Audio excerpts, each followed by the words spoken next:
Bir daraxt bor ekan. Bu daraxtga odamlar cho'qinar ekan, borib sig'inar ekan.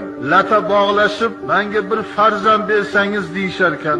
Bir obid odam bunga chidolmabdi-da, boltani olib haligi obid daraxtni chopaman deb ketyapsa, bu daraxtga sig'intirtirayotgan kim? Shayton.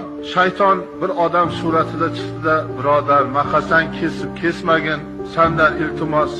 Odamlar daraxtga sig'inib iymonidan ajralib butparast bo'lib ketyapti. Men sindiraman, Alloh uchun sindiraman desam, yalindi. Menga qara dedi, kambag'alsan dedi. Har kuni ertalab shunday yostig'ingni ko'tarsang, ikkita tillo dirham olaverasan. Qayerdan seni qo'lingdan keladi?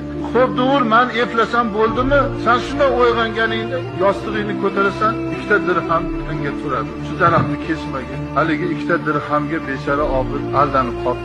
Sahar tursam, yostig'imni bundoq ko'tarsam, ikkita tilla tanga tursa, bo'pti, sig'ini o'lmaydi menga.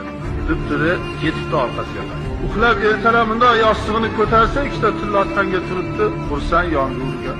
Ertasiga yana urg'inib qarasa, bor. 3-kun yo'q, 4-kun ham yo'q. Jahli chiqibdi-da, nomard to'rtta dirham berib boshqa bergani yo'q. Har kun chiqib turadi, deb boltani ko'tarib daraxtni sindirgan edi. Daraxtni oldiga kelganda shayton o'zini bo'yi basti bilan ko'rinadi. Ha, nima qilmoqchisan? Shaytonni ko'rib qaltirab qolibdi haligi. Men shu daraxtni kesaman, meni ko'ryapsanmi kuchimni? Majag'ingni chiqazib yuboraman. Bo'yningni uzib yuboraman, yo'qoldi. O'sha avvali nochor bo'lib uchragan men edim. Xudo uchun ketyotganding. Sen tomonda farishta Alloh bor edi. Men qo'rqdim. Seni men adashtira olmayman, senga kuchim yetmasdi. Chunki Alloh uchun yurganing uchun seni Alloh farishtalar himoyasiga qo'yib qo'ydi. Endi sen haligi ikkita tanga bo'lmaganiga jahl qilib ketyapsan, hozir bo'yningni uzib yuboraman, yo'qol degan.